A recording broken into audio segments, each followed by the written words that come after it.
I'd like to have Peggy come up and read the welcome statement and our community guidelines.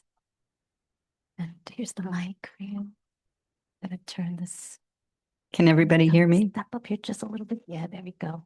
There we go. Okay. At Pacific Northwest Meditation, we honor and welcome each of you, whether you are just beginning or have been walking the path for years. Your presence matters, and we're grateful you are here. We warmly welcome people of every age, ethnicity, cultural heritage, and religious background. We welcome people of all sexual orientations and gender identities, all socioeconomic groups, and all abilities. We also want to acknowledge the fullness and richness of your identity, including dimensions we may not have named aloud, and to honor the many intersecting ways we each experience the world. We gather to practice and study not just for our own awakening, but for the benefit of all beings and this living earth. We recognize the suffering caused by prejudice, power, privilege, and systems of oppression. Together, we aspire to do no harm. We commit ourselves to dismantling barriers that create separation and suffering, knowing that our own liberation is inseparably tied to the liberation of all. With mindfulness and loving kindness as our guides, we work to create a space where everyone feels respected, safe, and truly welcomed. We recognize that this is a dynamic, evolving process that requires continual listening, learning, and care, especially toward voices that have been historically marginalized. Our shared leadership embraces the responsibility to foster policies and practices that support true inclusion, and we know that it takes the heartfelt engagement of every Sangha member to help create and sustain a community that reflects the Dharma we aspire to embody. Next, I'd like to make a territory acknowledgement. We also pause to honor and acknowledge the indigenous peoples of this region whose ancestral lands we now occupy. These include the Willamette, Clackamas, Multnomah, Tualatin, and the many tribes and bands now part of the Confederated Tribes of Grand Ronde. We recognize the Cowlitz, the Confederated Tribes of the Grand Ronde and Siletz, and the many Native communities who have lived along the Willamette and Columbia rivers and throughout the Cascades since time immemorial. We remember that Portland is still home to many diverse Native communities. We honor all Indigenous peoples, past, present, and future, and offer our deep gratitude for their continued presence, wisdom, and resilience. Land acknowledgements are just one small step toward disrupting the legacy of colonization. They are the beginning of a much larger conversation and a call to right relationship, learning, and action. And then I just want to share the community guidelines and sharing practice. We invite you to help us maintain a welcoming and respectful space for all by following a few simple guidelines posted near the door. Out of care for those with sensitivities, we strive to be a scent-free space. Please refrain from wearing scented products when attending. For those with neurodiversities or anyone seeking quiet, we offer a peaceful garden space, which today we have some people out there, so let us know if you do need an alternate space to go to. Through the door beside the elevator, please leave the door propped open if you step outside. If you need additional support to feel comfortable or engaged, please don't hesitate to talk with Trina. We are committed to cultivating a space of safety and inclusion. Racist, homophobic, transphobic, non-binary, exclusionary, ableist, or otherwise harmful language is not accepted. As a Sangha, we gently call each other in when something painful is said, supporting both protection and learning. We aim to listen and speak with mindfulness and open hearts. We invite you to introduce yourself using your pronouns as a practice of respect and inclusion for all gender identities. Pronouns are an important part of someone's expression and may include combinations like he, him, she, her, they, them, or others. We acknowledge that mistakes happen and encourage compassion and forgiveness as we all learn together. Thank you for being here. Your presence is a gift. Thank you. Thank you, Peggy. Do you want to keep the other sheet? Okay, you have it. Okay, perfect. Hi, welcome, Carla. Hey, coming in. Good timing. And I haven't met you yet. What's your name? Gabe, it's your first time here? You been, you came last week. Well, welcome back. Welcome back. Yeah. Hmm.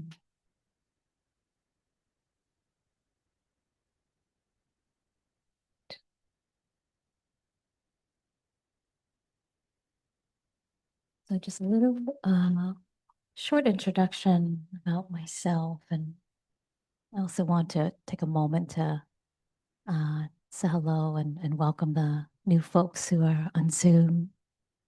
Tony and Mary, is this your first time? Have you been with us before? Yeah. Yes. Okay. Well, you're new to me, so great to meet you. Yes. And Tony as well. Yes. So I would like to just take a moment to, introduce myself. My name is Trina Truong, pronouns she, her. Um, I first learned how to meditate when I was 7 years old with my first Buddhist monastic teacher, Thich Nhat Hanh, who is an abbot of Kim Sung Monastery in Watsonville, California. And through the years, I spent a lot of time being around monastics, monks and nuns, and learned their ways, learned their way of living life, and their uh, their life devoted to this path of mindfulness and loving kindness.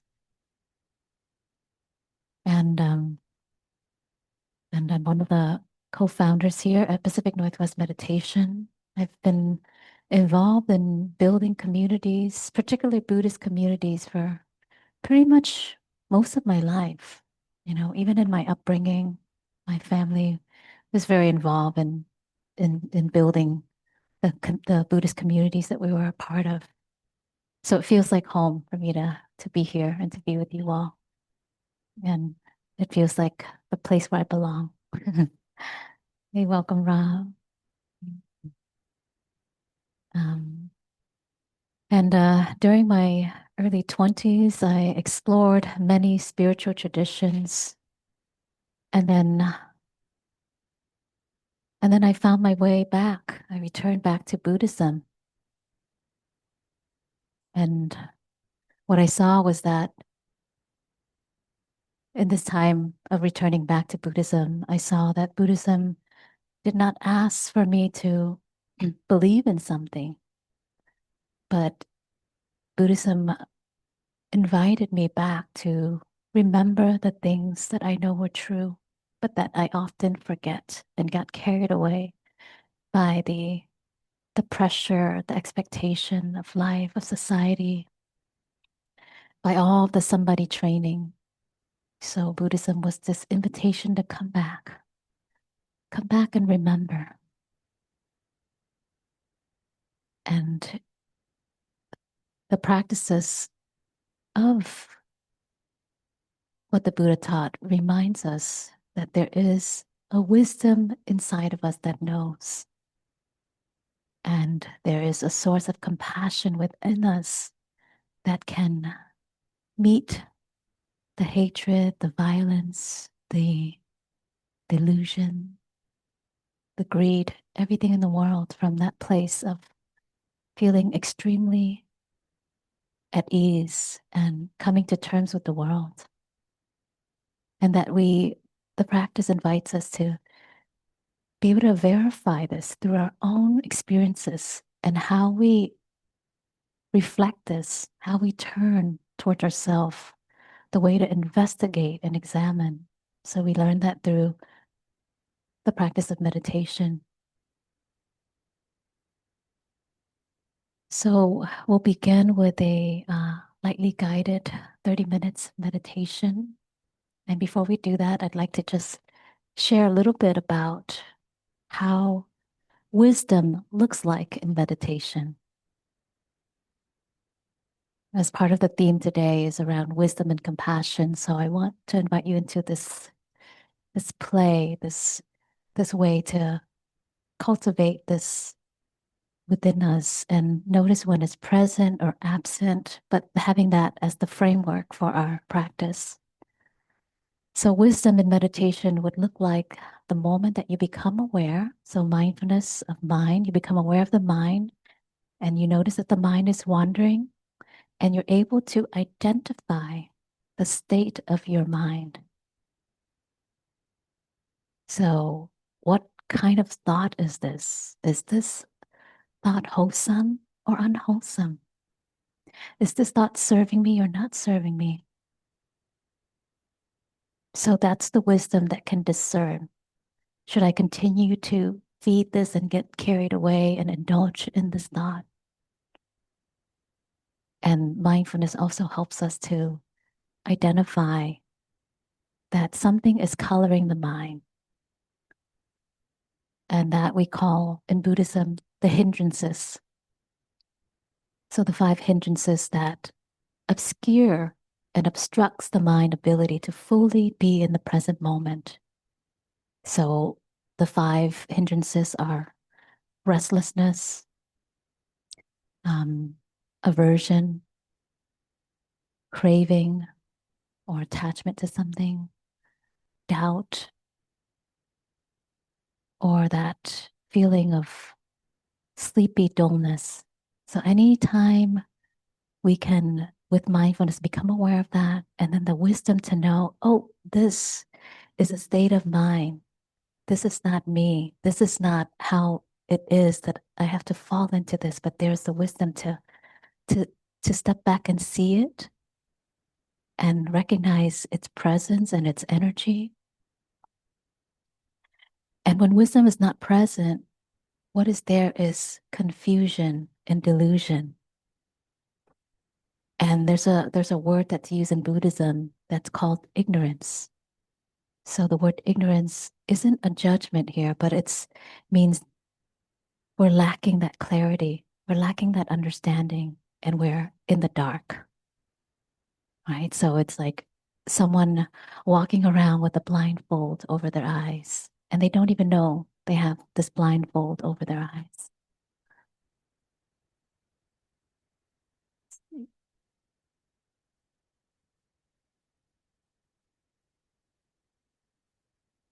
And so a way I like to also describe ignorance here is when we're in the dark, we have a blind spot and we don't even know that we have a blind spot. We're blinded to that blind spot. Okay, so we get carried away. And our habit energy also carry us into those train of thoughts. So there's a wisdom that can also know that it's not me doing this wrong, but that this is my habit energy. This is what my mind has been fed, and it's that ability to see that rather than I can't do this. Something's wrong with me, or my mind can't meditate. So that's doubt, right? But when we don't have the wisdom, we think that doubt is really how it is, that becomes the truth for us, that I can't do this and I can't get it right, or I'm doing something wrong here. I can't meditate. So that's the wisdom part in meditation. And then compassion in meditation is getting in touch with the heart, the body, and the felt sense of the experience. There's a way in which we bring this tenderness to what is happening inside of us. And compassion lets us deeply feel and experience what is here. Right? When we're in the mind, we're analyzing, assessing, but when we're in the heart, we're directly meeting what is here from um, that place that can touch the experience deeply. So whether it's a thought, a sensation, or an emotion that is pleasant or unpleasant or neutral, we can, one, either choose to turn towards it and meet these things from a caring, friendly, and gentle place, or maybe the wisdom to know to move away from it, the compassion within us that says, you know what, maybe it's time to step away from this and come back and nourish myself.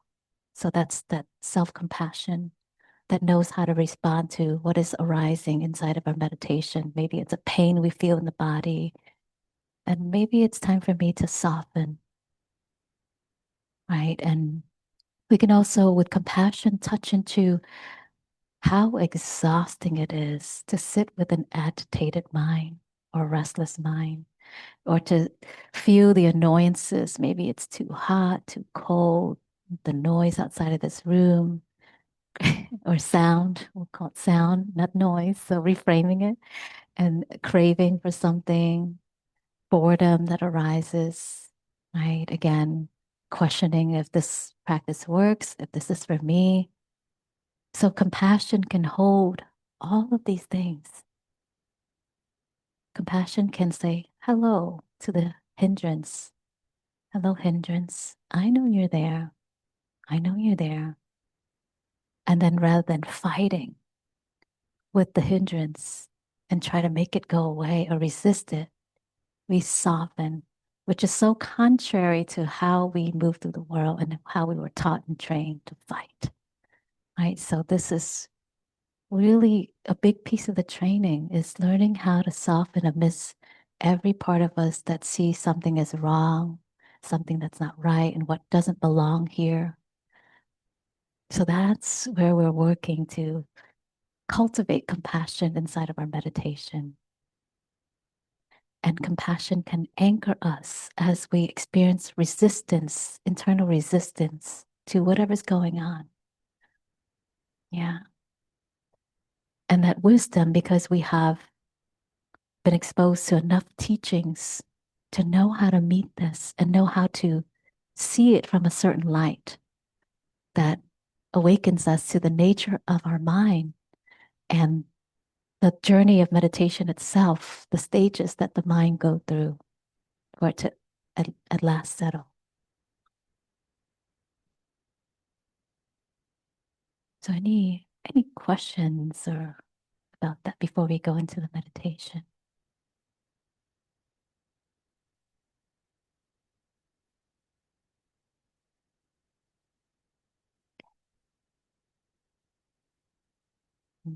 So let us settle into a comfortable posture. So choosing a posture that feels supportive and stable for how your body is showing up in this very moment.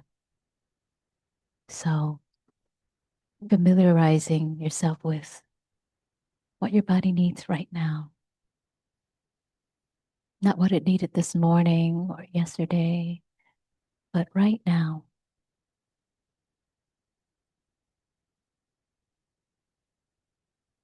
So sitting maybe on the chair, on the floor, or perhaps even in the middle of this meditation, shifting posture, if that feels like an act of compassion and loving kindness. Notice it. Notice that there's not one way our practice is to be, right? For each person, it's going to look different. So honoring that and having that courage to shift posture when it feels like an act of love. And also the wisdom to know when to sit with all of this, all the discomfort, that the discomfort in itself can be our anger, our teacher, our friend, can help us cultivate that inner resilience, patience,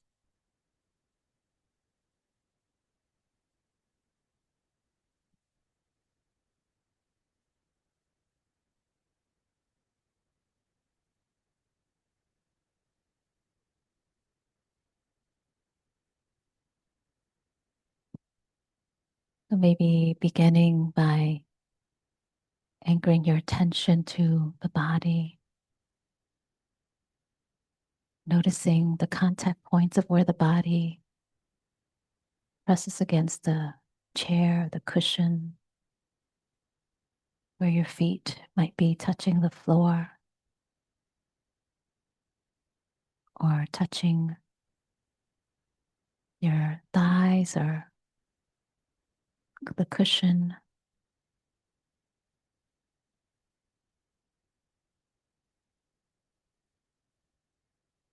Getting in touch with this body in its posture.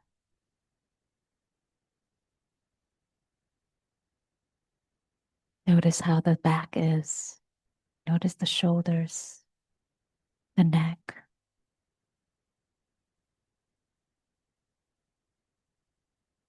the jaw. Maybe slightly tucking the chin towards the chest if that feels comfortable. Your eyes might be slightly open with a soft downward gaze, focusing on one spot on the floor or the wall in front of you, or an object as your anchor, or maybe closing the eyes to limit distractions.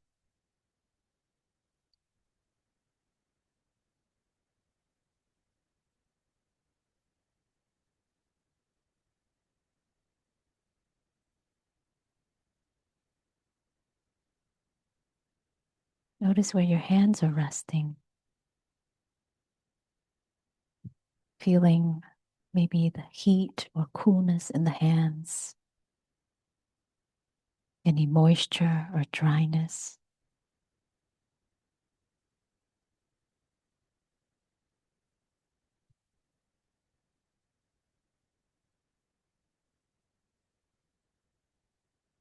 Getting in touch with the tactile sensations that are here. Grounding in this experience of being in the body.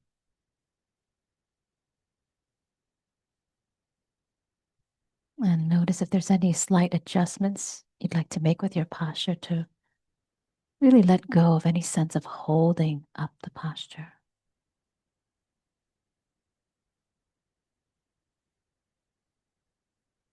Softening the back.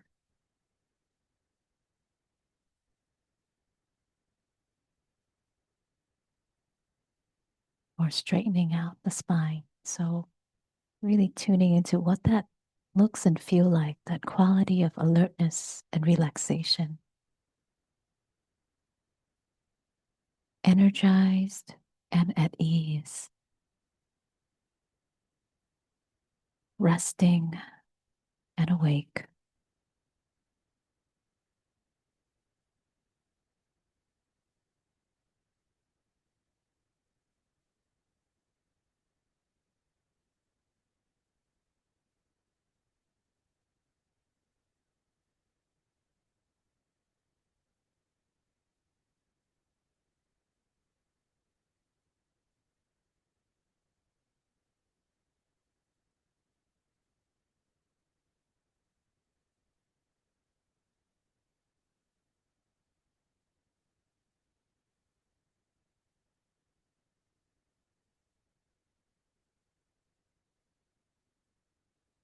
And you might choose to continue to anchor your attention to the body and the contact points of the body.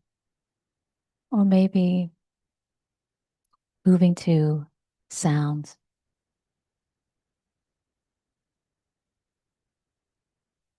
Letting the sound that comes through the ears be received and brings you back to the present moment.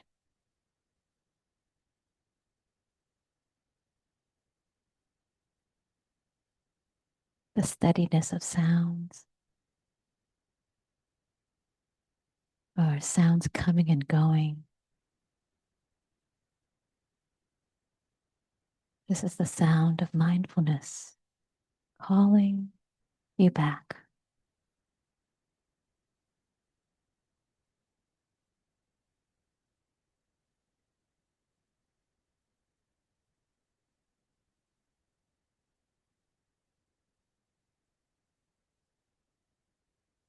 You can also anchor your attention to the breath, letting the breath calm and soothe the body and the mind.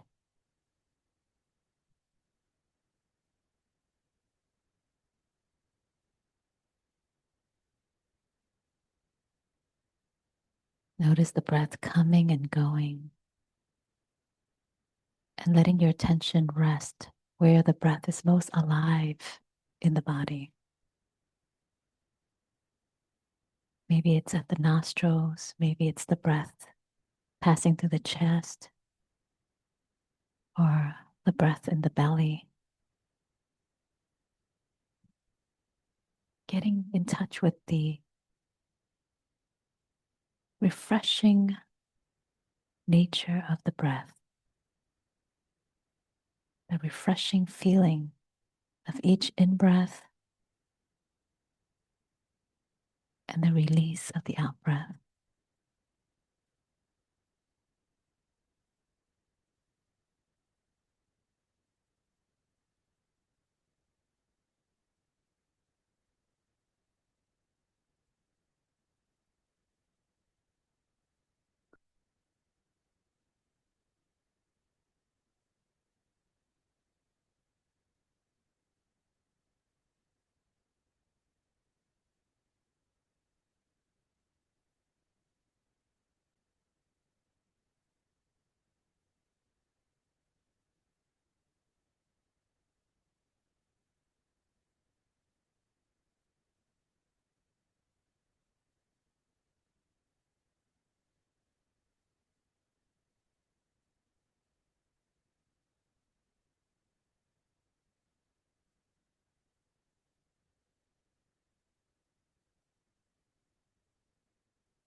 The activities of mind might still be there,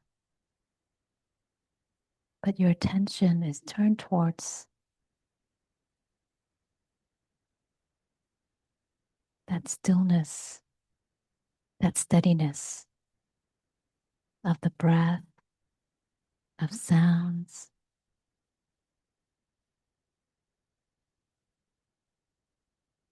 of sensations, pulsating, vibrating, of where the body is pressing against the surface below you. So there's something that can still anchor us amidst the noise, amidst all of the internal movement.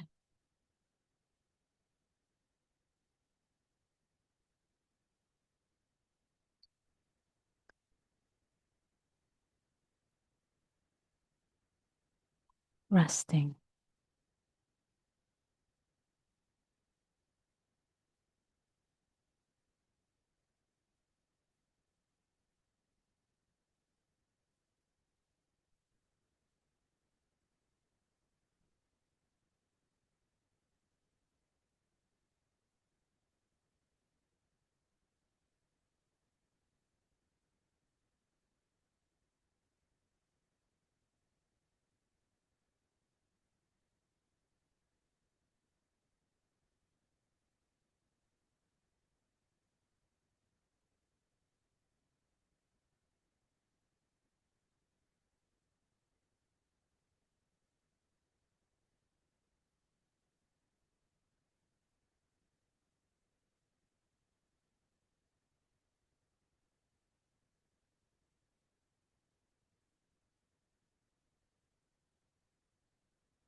And the more you can let go and allow for whatever's here to be here, allow the body to be exactly the way it is, allowing the mind to be exactly how it is, inviting in that softness,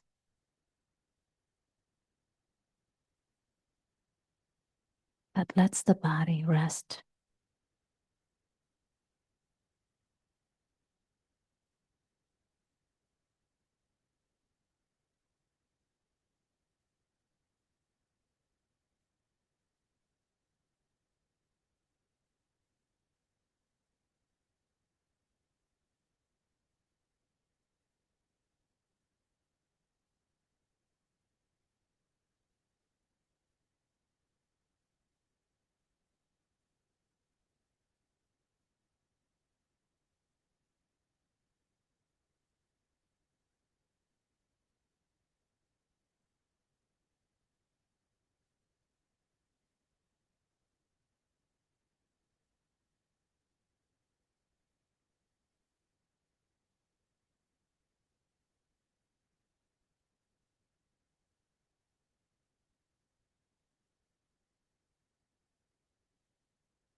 The wisdom to know, to move away from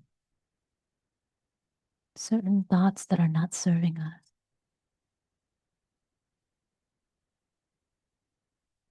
or abandoning certain emotions that rob us of our peace and of the sense of stability.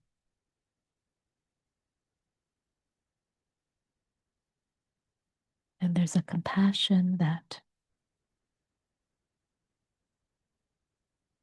anchors us in what is good,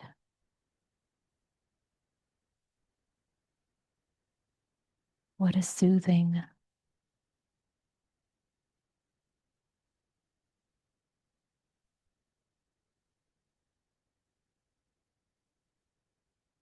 what is kindness.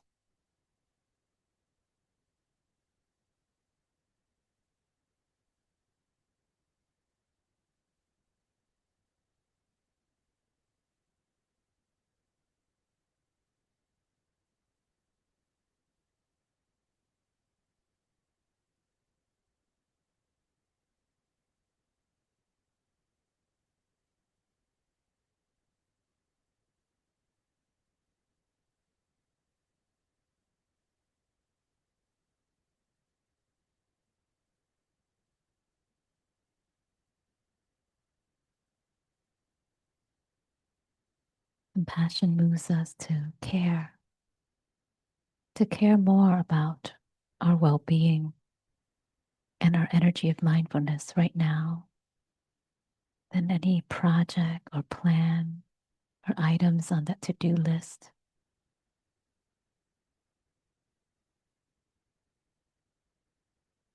To care more about arriving into stability.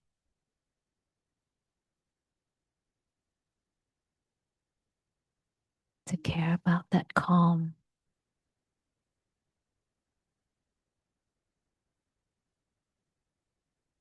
To linger in that space between thoughts.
There is the courage that arises within us that can turn towards what is happening internally.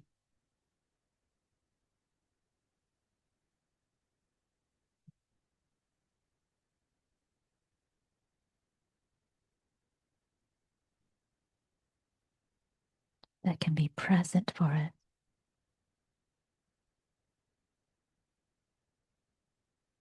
That can still rest in that place of awareness that looks out towards the landscape within us.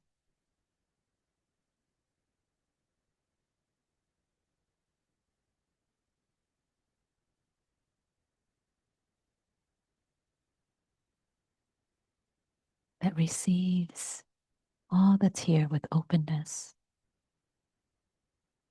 So notice when we harden up,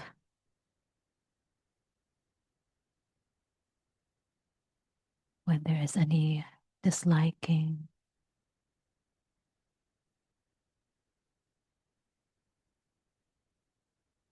and turn towards that part of the courageous heart.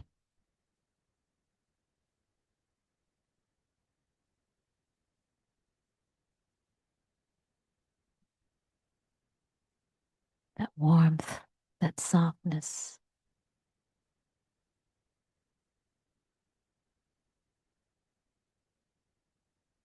that tenderness that can be with what's here.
Loving kindness song. Loving kindness song. May I be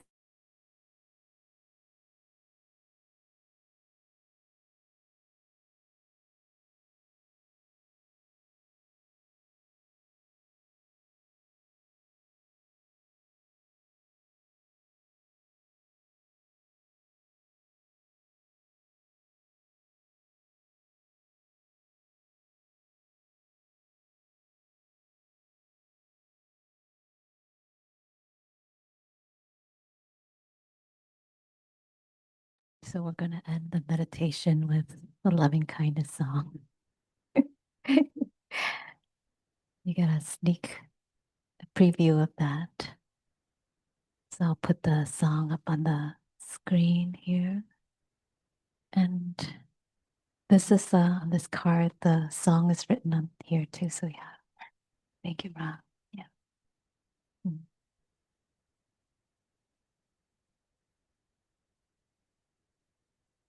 And on the what I'll put in the chat for those of you on Zoom, we'll be singing it in the phrase of love and kindness or loving kindness. So those in the room have the word love and kindness. There we go. So we'll begin with I, and then you, we, all, and then back to I. And so as we tune into the words of this song, I invite you to really feel the expression of this in your heart center, giving rise to the emotional tone, the intention of these words. So it becomes a felt sense experience. So rather than words that pass through our mind and concepts, but they're what we feel internally. So we're tuning into the intent of these words. And so maybe putting a hand over your heart or over a part of your body or within you that needs your love and care. Or maybe just resting in the energy of love and kindness, allowing yourself to receive the words. May I be filled with loving kindness. May I be well. May I be peaceful and at ease. May I be happy.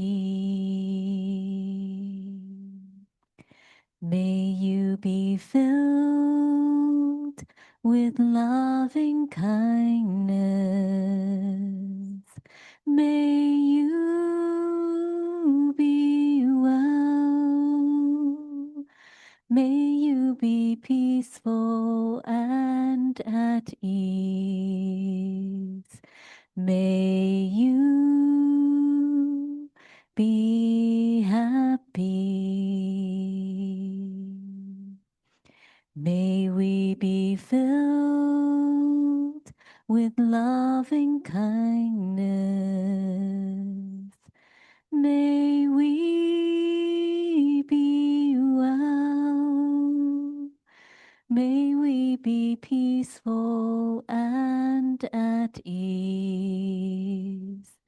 May we be happy. May all be filled with loving kindness. May all be well. May all be peaceful and at ease. May all be happy. And then bringing this back to ourselves. May I be filled with loving kindness. May I be well. May I be peaceful and at ease. May I be happy.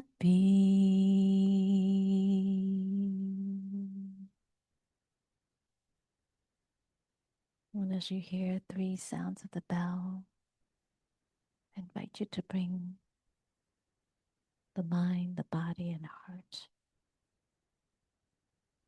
to oneness.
Concentration is in Pali the word samadhi.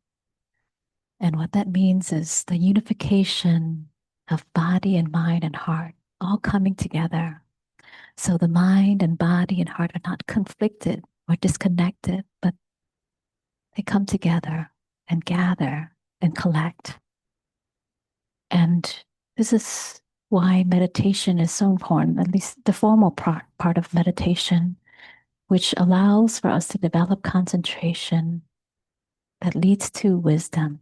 Any moment that there's this unification of body, mind, and heart, there's a condition that we create that allow wisdom and insight to arise, where all of the hindrances are no longer harassing us, but there is this clarity. And in that place, there's also love. We're able to just be with all things, love all that's here. So everything comes together in that place of oneness. We're no longer in conflict with the world, internally and externally. We've come to terms with everything. And there's this unity within us, within our body, our mind, our heart. Everything is connected and together. So, shall I continue, or would everyone like a 5-minute break? You feel settled? What about everyone on Zoom? 5 minutes, says Kim. Okay, all right. So for those of you who want to take 5 minutes on Zoom, feel welcome to. I know our time is always, so short. We often don't have a lot of time to ask questions. And so for those of you who are here in this 5 minutes, I'm curious how your practice was. If you have any questions about the meditation or how you're working with wisdom and compassion, and where you felt challenged, where you felt like it was possible, or where it was a struggle.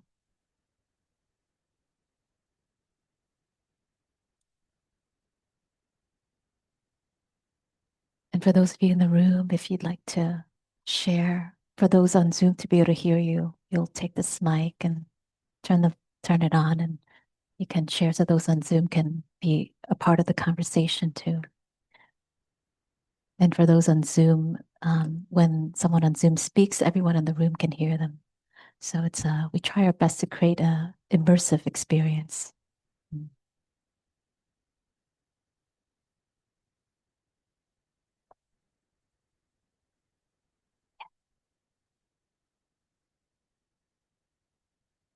Please state your name.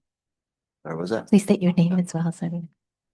I'm Gabe. Gabe. I had a question about like earlier, when you're talking about the wholesome and unwholesome thoughts, and when we feel, say, an unwholesome thought come out or come up, how do we, um, like redirect that thought or interact with that thought without it being like without having like a negative association with it, without like the negative inner voice, like being the one that's pushing that out, or like without creating like a good bad dynamic. Yeah. First of all, I think it's great that you're aware that that's there, that there's something that's pushing that thought like, oh, this shouldn't be here. So that is the something to note.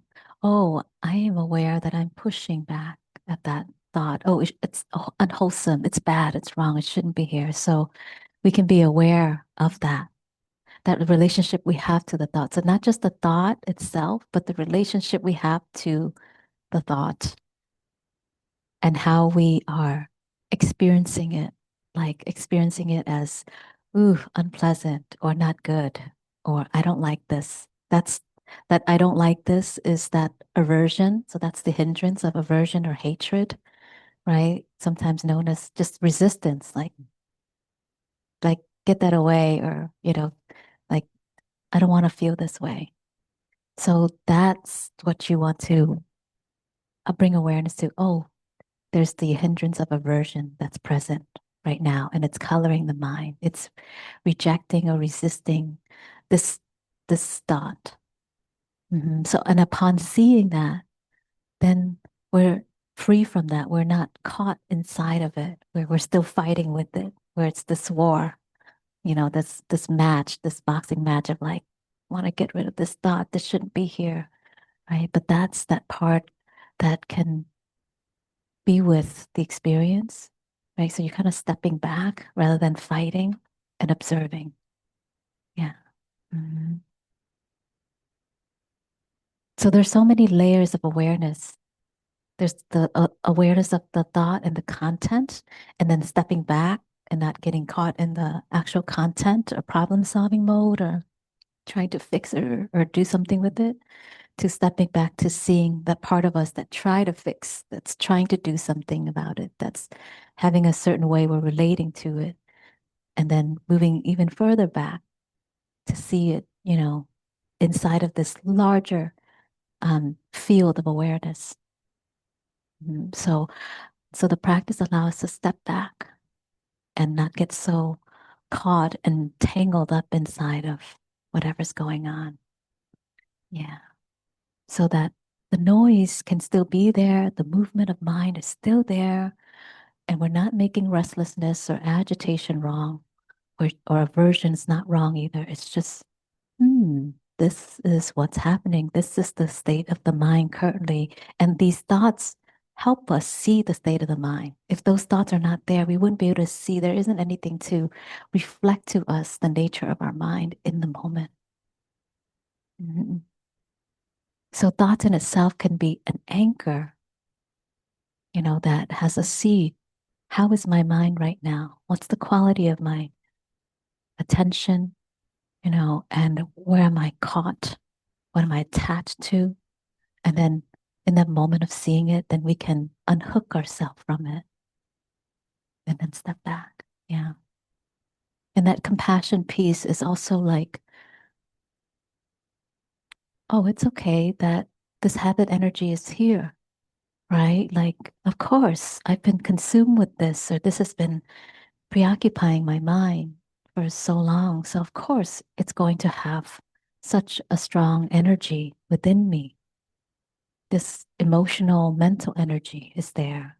Oh, of course. And it feels like this. And I'm in touch with it right now. And it's like this. Mhm. Anyone else with anything?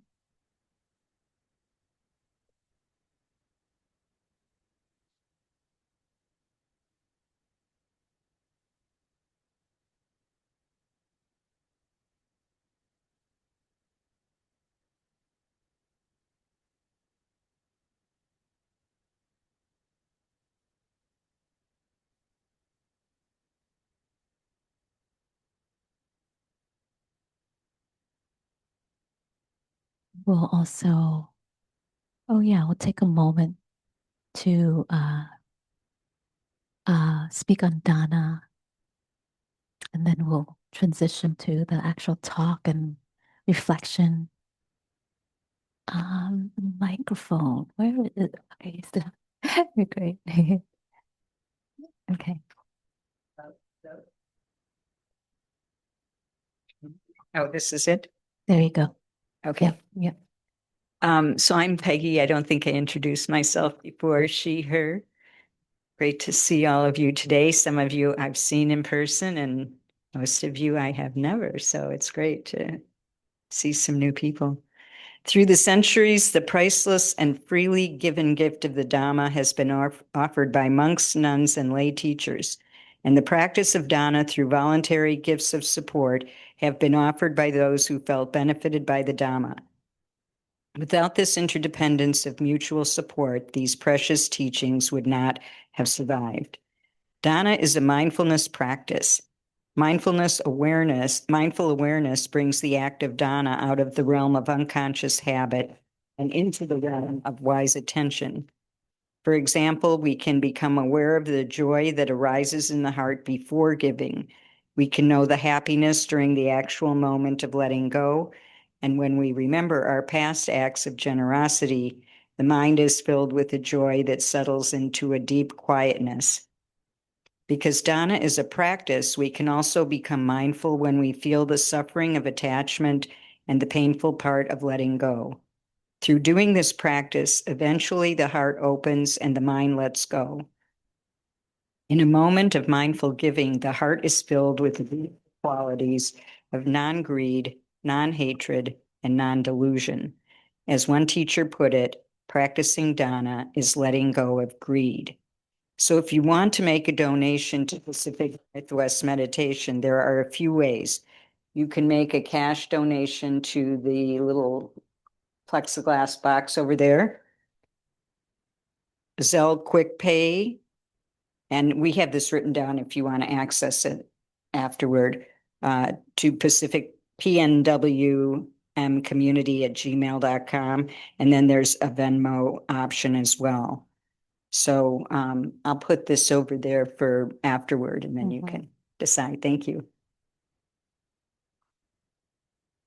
And for those of you on Zoom, I'll put this in the chat here, ways to donate and give for what you have received in the time you spent in community and with these teachings. And really part of this part of dana that I think is so beautiful is that when you give, you're actually giving to keep these teachings alive so they can continue to be out in the world, right? Whether it is through me, through other teachers, through these spaces where we come together and practice keeping this alive, right? Because there's so many things that we give to, whether it's our energy, resources, time, or money, that keeps those things alive. So here's a place that we're invited to keep the Dharma, the teachings that leads to liberation and a reduction of suffering in a world that is of wisdom and compassion and peace, to keep that alive. So that's what you're also giving to, is to carry that lineage onwards. Yeah. Did you want to say something, Carla? Yeah. Start, you know. I wanted to ask, what is the difference between Dhamma and Dharma? Is there a difference? Oh, Dhamma and Dharma. Dhamma and Dharma. It's the same. Yeah, Dharma is the Sanskrit word, Dharma,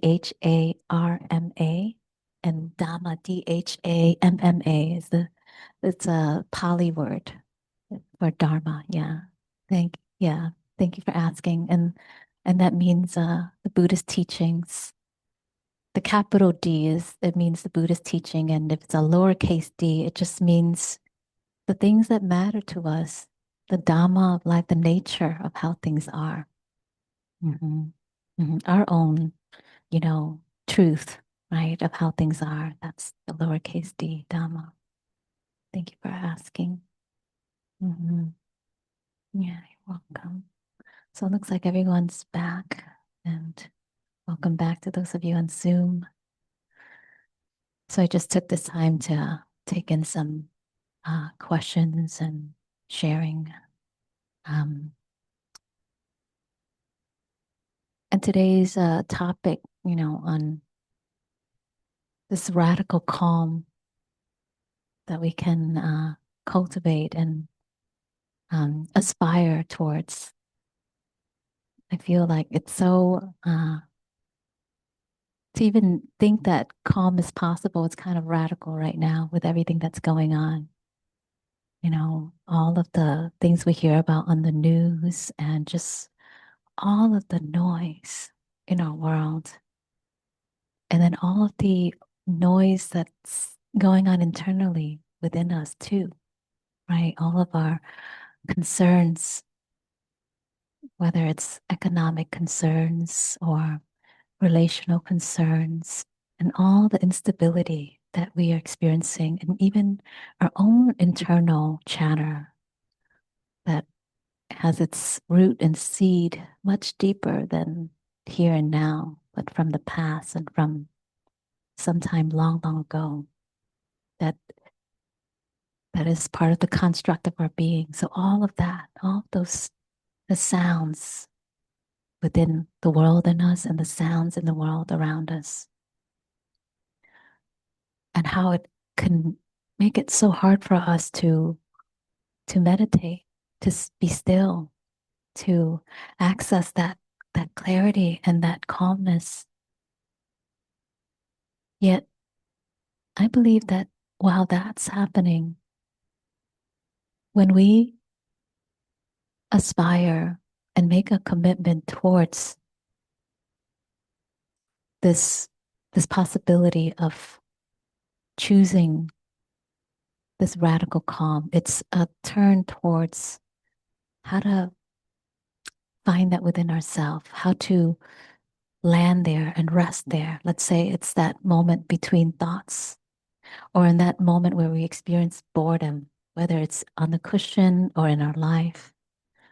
Do we occupy that space, that time with something and feed more into more information, more news, more problem solving? Or do we try to rest in that place of boredom, in that place of silence, and to feel the vulnerability and the instability that might be coming up inside of us, to feel that anxiety inside of us, and to be with that long enough that we become more familiar and we know that that will pass when we can be aware of it.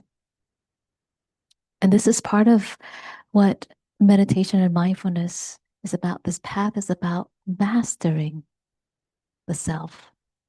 So we're no longer trying to fix the world and fix others. We're learning how to work with everything internally. Because what else do we have? Right? We can disconnect, we can be resigned, we can be really exhausted by all that's going on, or we can work to build up that reservoir in us of understanding and of compassion that can move through the storm, and we become someone who knows how to sail through it, how to sail through that.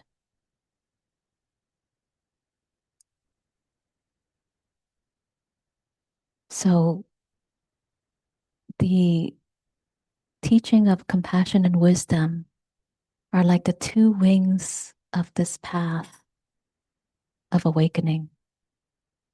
So when we are interested and we are a yes to this attempt to living a life that is where we are awake and aware, we are orienting ourselves towards compassion and wisdom as part of this path. And these two forces are inseparable, so you cannot have one without the other.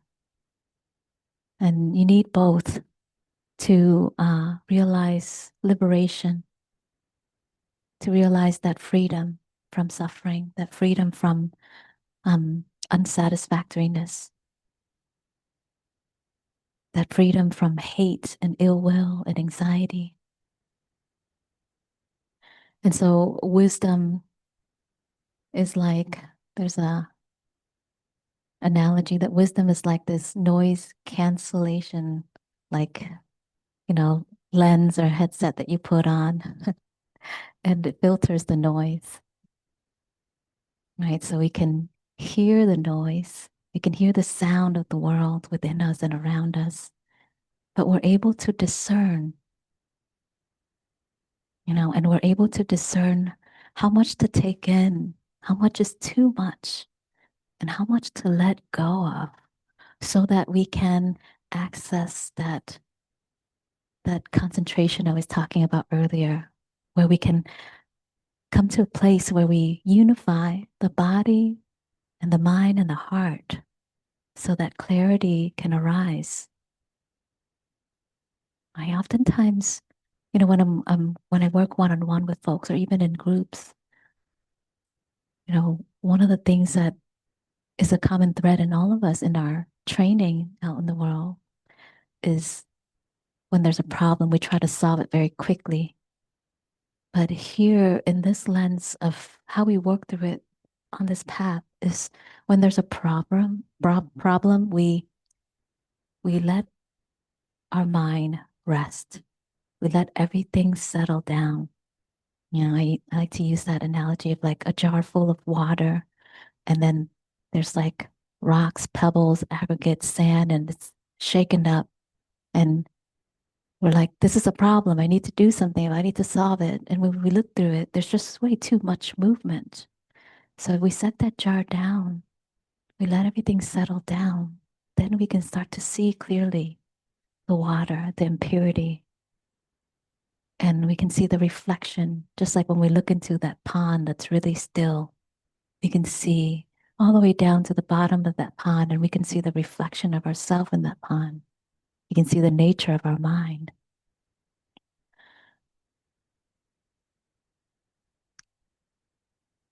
And wisdom here is, the wisdom to recall the three characteristics of existence. Right? What are the three characteristics of existence? This is first the recognition of impermanence.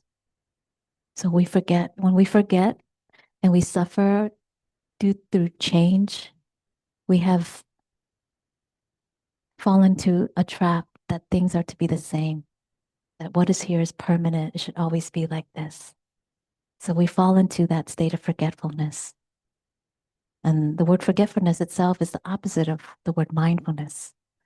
So mindfulness is remembering, recalling, right? So remembering impermanence as a part of life, as a part of all things, remembering selflessness, that everything happens due to the interconnectedness of ourself and others and all things. This aspect that Tai Tinyakan calls interbeing, that everything is in relationship to one another, that we don't exist as a separate entity. So that sense of control, we start to let go of when we remember that there is no self here. I mean, yes, in a relative sense, there's a self, but in an ultimate sense, there's no self here that really can make everything happen or control everything. So we recognize the selflessness, the emptiness of all things. And then the third thing to remember that gives rise to wisdom is suffering. So the other word for suffering, so the Pali word is dukkha, D-U-K-K-H-A, and it's translated as suffering. It's also translated as unsatisfactoriness. I like that word a lot because I can feel that unsatisfactoriness a lot. And it doesn't mean some like this big suffering, but it's like not good enough. It's not quite right. That could be better. And I could really pick up on that when I go through my day and I'm like, that interaction, or that food, that dish, it wasn't that great at that restaurant like it was before. So just how that's always there, we can just experience the unsatisfactoriness and oh yeah, that is the nature of, being human. So it's not a problem, but it's something to remember. Oh yeah, this is what we do. This is how we experience things, you know. A new meditation group. Oh my God, exciting. And then after a while, it was all right. Or a new relationship. There's a moment where it's like, oh my gosh, amazing. Or a new teacher. And then later on, so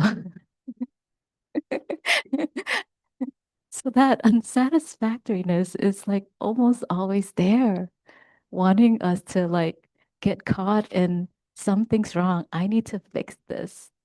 Or this is boring. I shouldn't, I need to look for some, seek for another thing that's more pleasant, more pleasurable, more adventurous, exciting, more tantalizing, right? Whatever that might be for us. So remembering and recalling the three characteristics of existence of impermanence, no self, and unsatisfactoriness gives rise to wisdom. But even the wisdom to know this on a conceptual level can help us access this in those moments, where we become aware of what's happening internally and externally. And then that flash of insight arise from that place because we have that framework now in the background. And, the difference between intelligence versus wisdom, intelligence is knowing a lot of information and our mind being able to solve problem, analyze, assess things, come up with new ideas. It's great, but wisdom here is directly leading to the goal of liberation. Right? So this is the kind of wisdom that impacts our life. And actually, to me, it's like it produces a sense of overall well-being within us and a universal well-being. So this kind of wisdom actually produces freedom and clarity and alters us internally.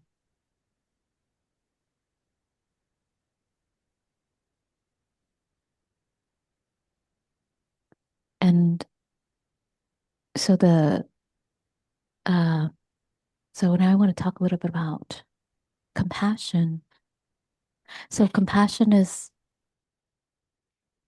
it's tuning into that frequency.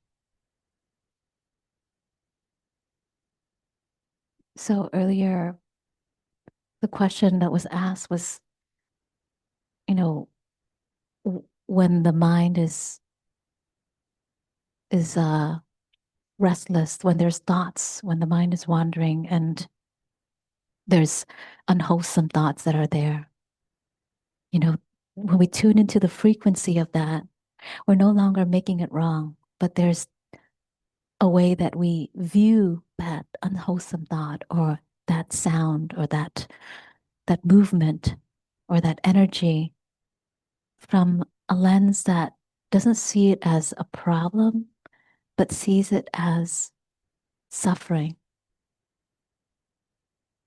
Right. So we can such as when we are encountering someone who's angry and just really mean and nasty to us, we can be upset and push back and fight and say something really sharp, right? If they're being mean or unkind. Or we can step back and compassion can see, oh, they're suffering.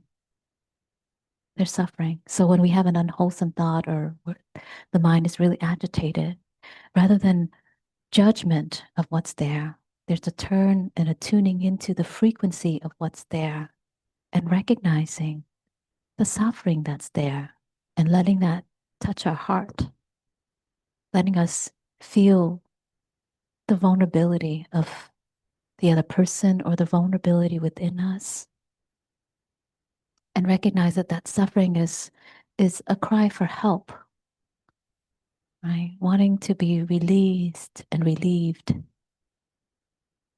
wanting to be seen and acknowledged. So we're listening for the suffering that's underneath the sound, underneath that noise. So as we are tuning into the sound of the world within us, we're tuning into that frequency of suffering, and maybe we get in touch with how exhausting it is.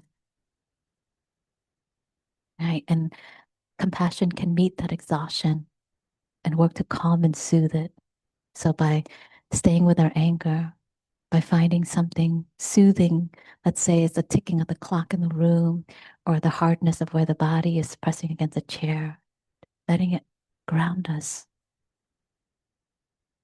So we can feel the exhaustion or the discomfort, but there is awareness that's resting in this place of calm. So it's like sitting in the eye of the storm where it's calm and the storm is still going on around us, but we're sitting right there in the center or even to the side looking at the storm from a safe harbor.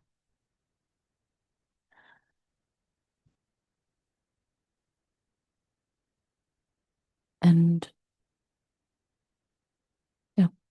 why compassion and wisdom always go together in Buddhism is that if we have one without the other, we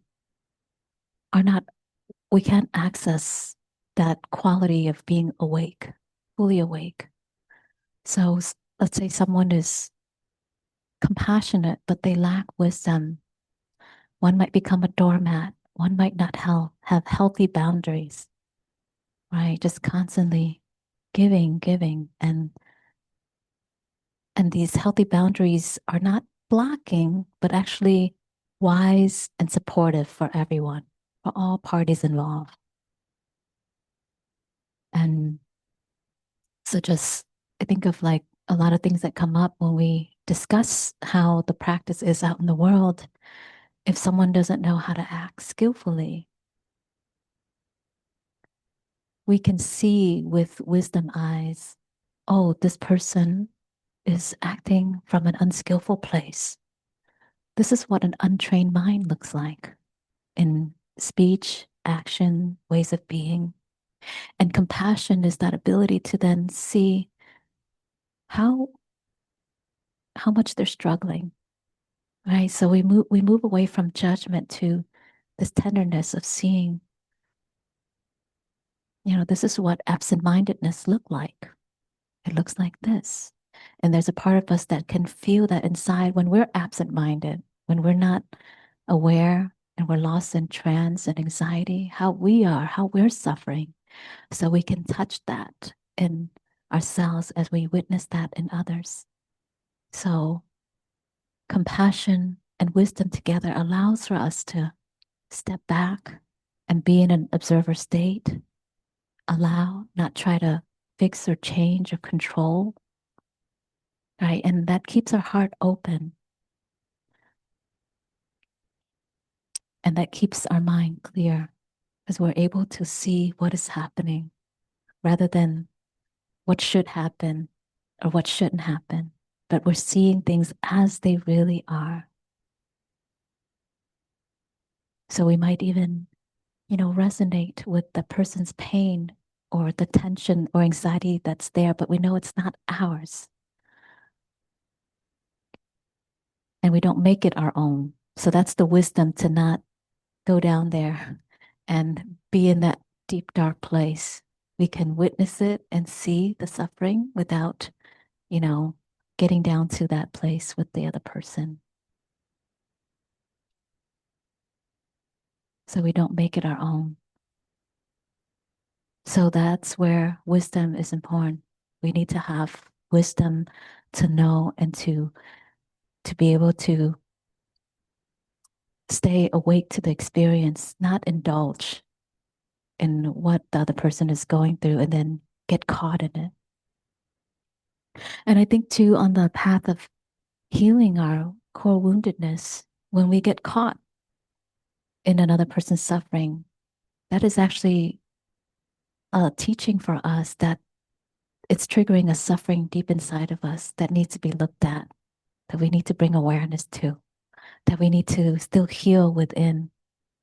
So we can take those moments and see, wow, this is really bringing something up in me. There's something here I need to come home to and look at within myself.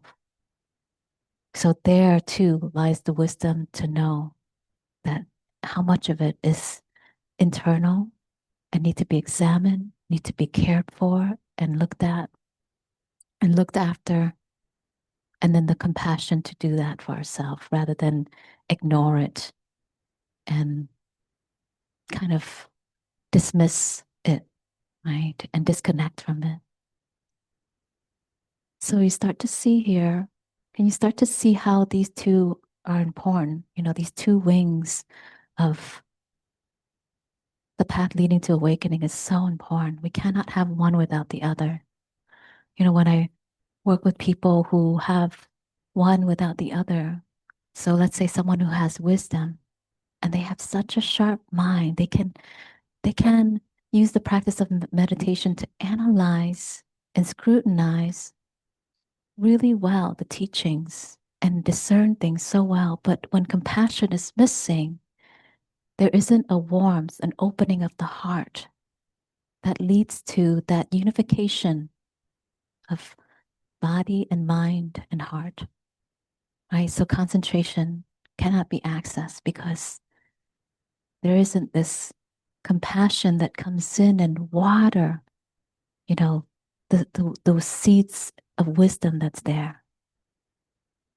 And then likewise, when someone is so compassionate, but they don't have that ability to reflect and analyze and scrutinize and discern, then it's easy to get carried away and also lost in trance and go into the caretaking mode, right? And lose oneself inside of that and forget about caring for one's own wounds, traumas, and pain and suffering. So these two pieces are really important as we, discern the sounds of the world, the noise outside of us. When we take in things, whatever's the stimulus out there, and then notice the reaction inside, right? The stories our mind make up, the views and opinions we have about things, and how that create restlessness and agitation, anxiety or fear in us. So how can wisdom and compassion anchor us into that calm, into that state of stillness, and access that inner silence that can meet the world, the internal world and the external world, from that place of clarity where the heart remains open and the mind is clear.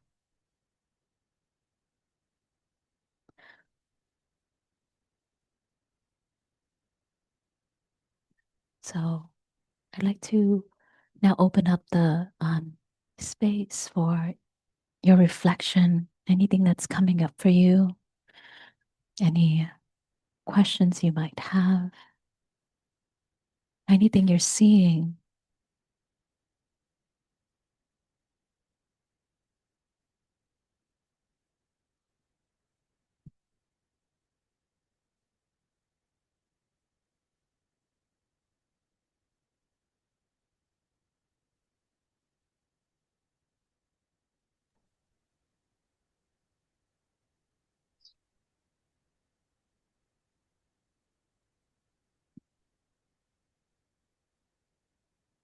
Yes, Brandy.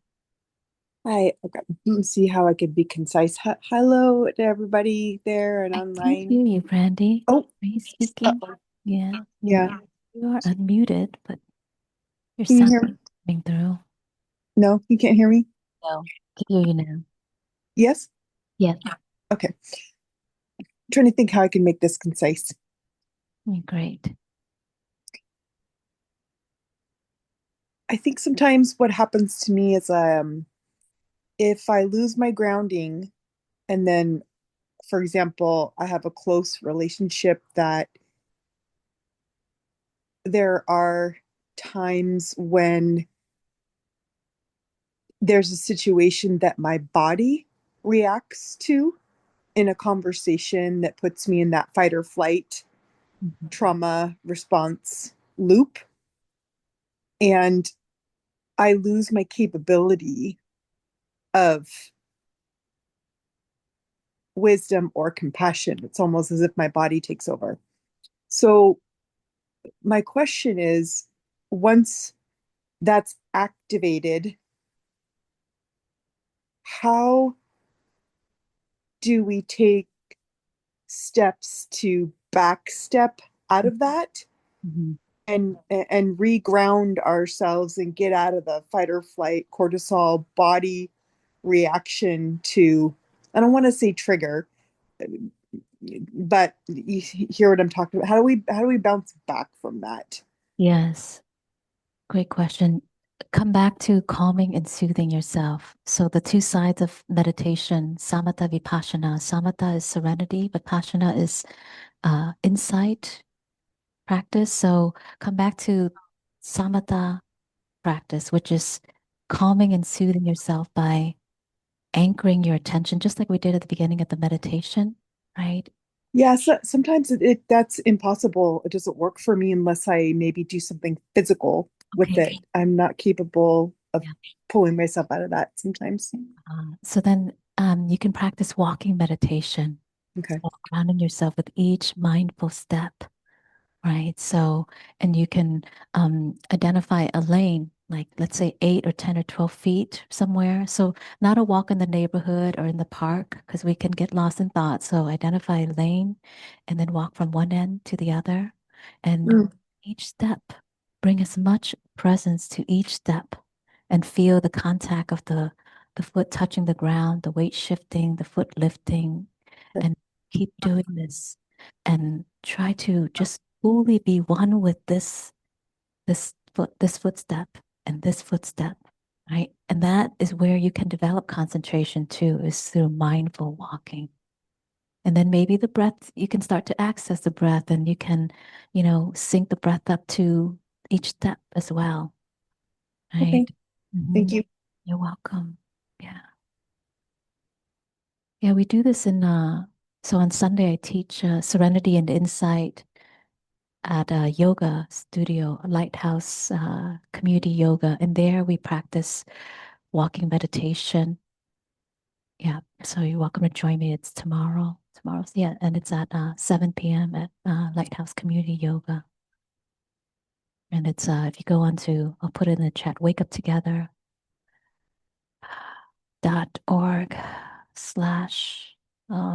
go into the offerings and you'll see the way to register for that event. It's every Sunday. Mhm. Yes, walking meditation, or even lying down or doing a body scan. So maybe something a little more active, right? So doing a body scan, getting in touch from starting from the crown of the head or the tip of the toes and scanning each part of the body. You can do a guided body scan or even hearing a Dharma talk that can help, reorient yourself again and anchor you back to, you know, just some wise words, right?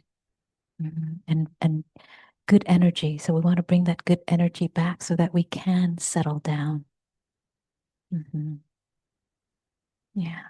Thanks for your question. Anyone else with anything you'd like to share? Anything that resonated with you? If you're feeling your heart beating faster or your cheeks are warm, that's the time to share. And no need to prepare. The words will come out of you. Yes, Rob. You felt that? One of those symptoms? Fell for that invitation. Oh. Thank you. Hi, Oh, yeah, my name's Rob. Yeah, I'm just thinking about the practice and how could sort of have the awareness of me practicing, but then also reminding myself not to have expectation. Mm. And experiences in meditation can be great, and they can be momentous, and they can be very short and instantaneous, but still impactful. But yet, I think wanting such an experience while meditating is not the way to have those. So um, it it really just it was a good practice, and I have to say the wind blowing outside was very helpful to me somehow. Um, but then just as a note, I would add that the chant was especially helpful, um, kind of keeping me from just being in my mind, but actually singing was good. And I think being in a space of compassion in the chant was also good. And it really kind of came together. And probably mentioned this in another forum, but whenever I hear the bell, I think of all the crystals of metal that make the bowl up. And when you ring the bell, they're all vibrating and sort of, basically harmonizing with each other. So to me, it's kind of it's a reminder of interbeing and interconnectedness. And so it was a real powerful moment for me today, just after all the practice, the chanting, and then wham, the bell said it all to me. So anyway, that's it. Yeah. I want to ask you a question. What do you, yes, you, is that all right? Okay. Uh, Okay. I thought we asked all the questions, but it's okay. You describe what what's going on, wanting to have certain experiences. What hindrance is that? I think it's probably grasping. Mm-hmm. Yeah, And the so, attachment, yeah, craving. Yeah. absolutely. Yeah. And I mean, what a what a nice relaxed feeling it is to just let go of that. Yeah. And Yeah. yeah, I Mm-hmm. think there's some um, Joseph Goldstein has a wonderful podcast, and he goes through all sorts of things, and he talks a lot about this the sheer pleasure of not having desire, Yeah. not having craving. Mm-hmm. And it really is a kind of it's a beautiful kind of a easy Right. awareness. Yeah. Yeah. When that drops away, there's a cessation of suffering. Right. So when any and all the hindrances drop away, we experience the cessation of suffering. Yes. And there is that, it's pleasant, it's blissful. There's a sweetness that's there. There's like a, yeah. That's like what Bhante Gunaratana, when he talks about in the sutra, where, a person is out in the middle of the desert, just really parched, and there's just no water around. He doesn't know, they don't know where the next body of water will be. And then there's someone walking towards them, and that person is they have wet hair, and their skin is really like, just wet and moist. Lips are moist, and they're just, you know, um, look so healthy and well. And it's like he looks in the direction of where that person came from, and he's like, there must be a body of water where he came from. And as he goes towards it, he sees the body of water, and he's now just filled with joy. So it's like us when we're like, oh, I'm coming out of this state. I recognize that I was thirsty, I was suffering, and now I'm finding that way out. And so he sees the body of water, come close to it. And then after he jumps in and just bathe in it and drinks it. And then he goes out and sit by the bank of that body of water. And there's just this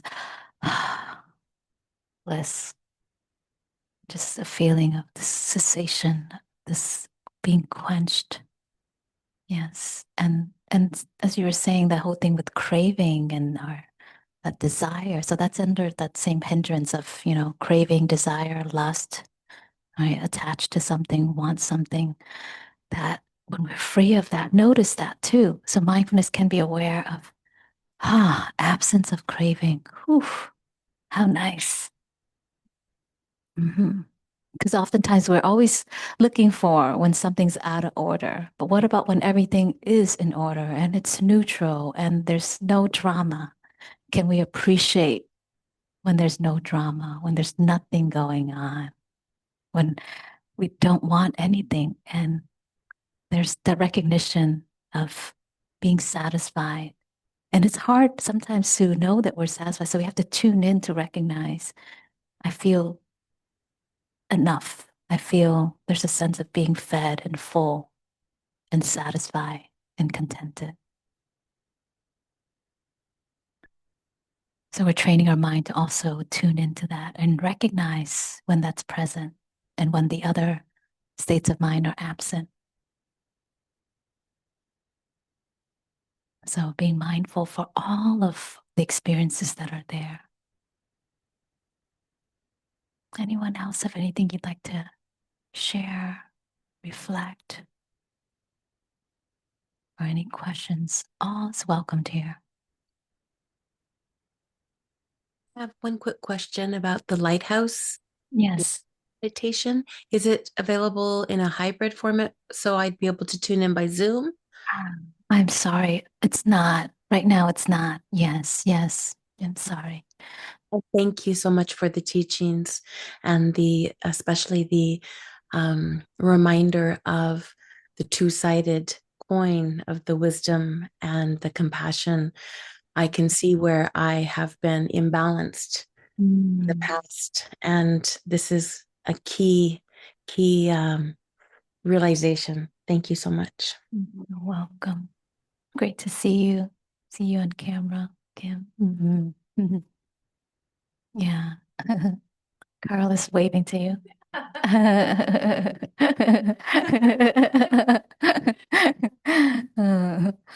Uh, yeah, speaking of the lighthouse community yoga, so in Sunday's Serenity and Insight class, one of the things that now I use that space for, which I invite you to take advantage of, is I'm working with people in refining postures. And this has been a breakthrough for so many people, whether they're newer meditators or meditators that have been practicing for a long time. It has been just a revelational for people to know of other ways that they can sit or practice.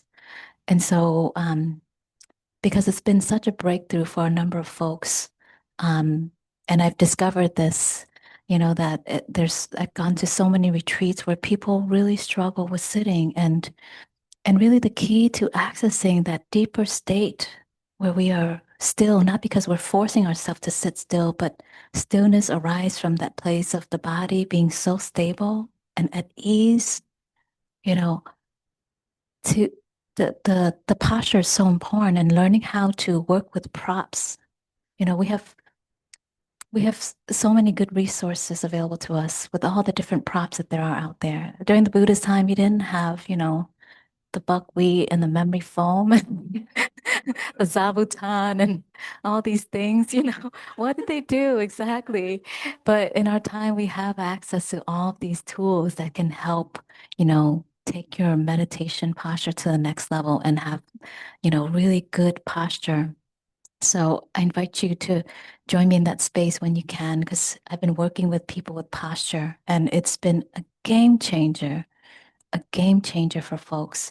And there's one of the person there who has witnessed, I worked with this person on their posture, and then they witnessed the number of people coming through that have had breakthroughs in postures. They have donated $1,000 to getting me all the gear that I need so that we could have, because I said my dream is to have so many different types of props so people can test out and try out and see what works for you so before you invest or buy anything more, how to find what props work. So I'm very excited to share that. And I'm hoping somehow that could be available on Zoom. Maybe on Zoom, it would just be a video or, watching me do it, but you kind of get the concept, the framework of it, and then you experiment at home, right? But in person, I'm tweaking and working and looking at each person from the front, the side, the back. And as soon as a person identifies where we find that right posture, it's like their whole body relaxes, but they're upright and they're not holding up their spine. They're not trying to hold up this really straight posture, but it's just like, so the body just experiences a sense of ease. And so this has been just a huge breakthrough for a number of folks. So I invite you to join me if you can, and I'll work with you on posture. And then some of you maybe need some refinement because our body changed, and some ways that we used to sit may not work anymore, right? So I invite you to join me if you can for tomorrow. And then um, a couple other things. The mindfulness-based stress reduction class is coming up on February 3rd. It's an 8-week course where you can really take your meditation and mindfulness practice to the next level. So it's held within the methodology that was designed by John Kabat-Zinn, that's used in clinical setting to treat people with chronic pain, psychological pain, but also it's a way that we can bring the practice into ordinary moments of life and have a new relationship to discomfort, pain, um, and stress. And so folks who've gone through the program have said, wow, I finally get to see concretely how to work with these various practice.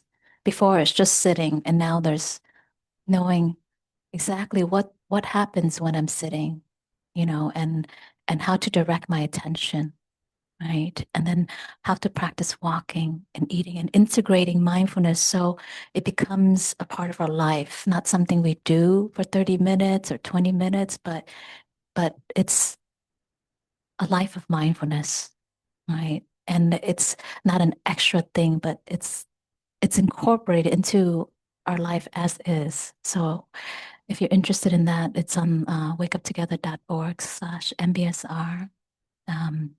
And it's online. And then I just am launching a mentoring program that begins this Thursday. And it's going to be to a very small group. So this is just out of a need that came out of Wake Up Together, our morning group, where a number of our members, we've just, there's just not enough time in the morning. And there's a lot of sharing and reflection and a lot of teachings that we want to dive deeper. And the way it works is that, it's not a classroom setting so much as what's arising in your life and how I will draw the Dharma out so you can see it through your own direct experience of what's happening for you right now. So it's taking it out from conceptual learning about something to actually being in touch with it as you're experiencing the three characteristics of existence, or the hindrances, or the Noble Eightfold Path. So you see, you get a chance to learn about the map and some of the core sutras and teachings, but also, connecting this back to Buddhist psychology and how we can work with it internally, and how to use various meditation practices and teachings to really go deeper and deepen in our path and practice. And so that you'd have to email me, because that's not on the website, and that's for folks who have been practicing for some time, or have been in these spaces with me. So with that, I just wanted to close maybe with a song. Does everyone know the song Happiness is Here and Now? I wonder if we need that song sheet. Is it in there? Happiness, yes, there's a, so, yeah, I think it's in one of these folders. Yeah, kind of like to do things on the fly a little bit, just whatever the moment calls for. So I think it might be, let's see, is it in here? Loving kindness. Check this one or this one. It's easier when I can do this in the morning on Zoom and just share my screen, but here we have we have our dual audience. Pictures. All right. Well, maybe I'll just sing the song, and those of you who know it can join, and those of you online can sing it and unmute yourself. Oh, here it is. There we go. Here's the song sheet. I don't think we have enough, but maybe everyone can share. There's a few. Oh, there's a few. There's 3 more copy. Yes. All right. And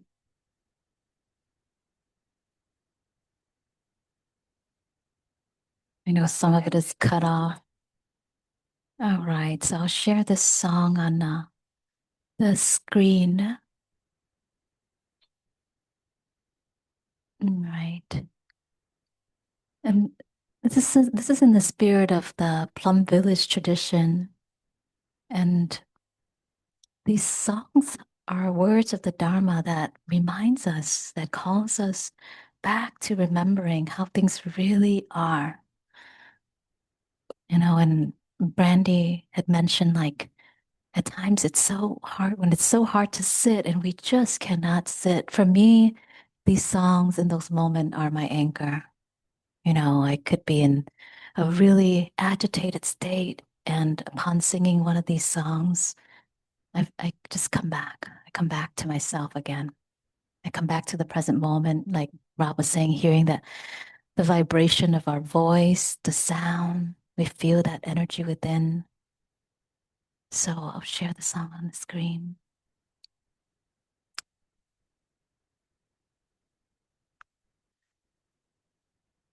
Happiness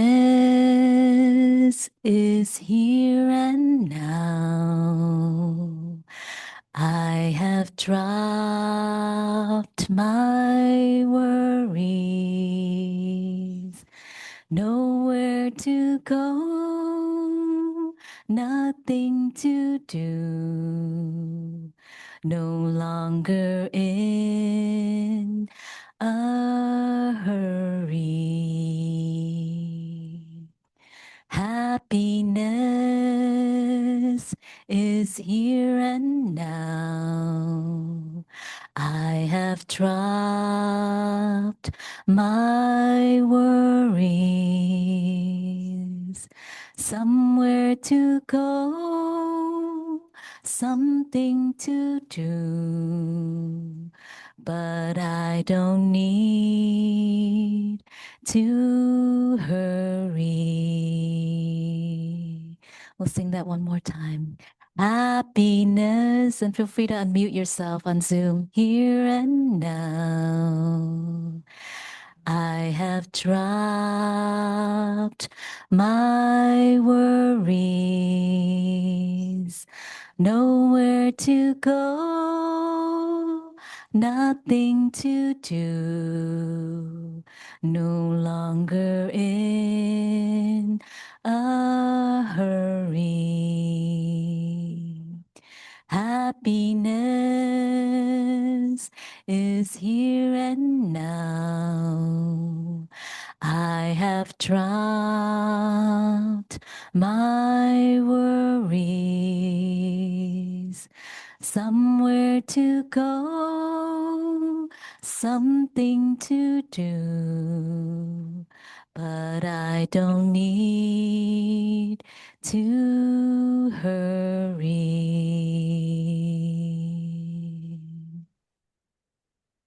We'll end with 3 sounds of the bell. I invite you to breathe with me as we return back to the bell of mindfulness.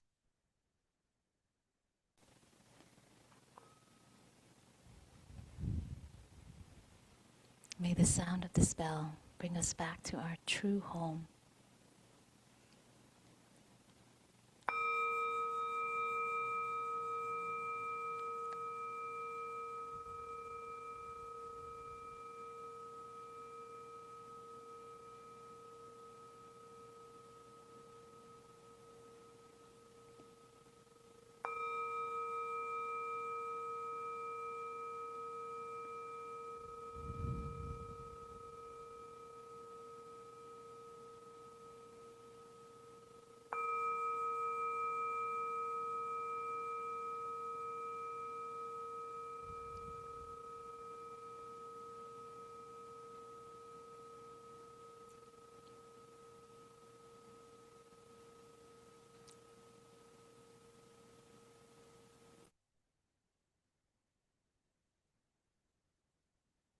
Thank you all for your presence today and joining me in Sangha.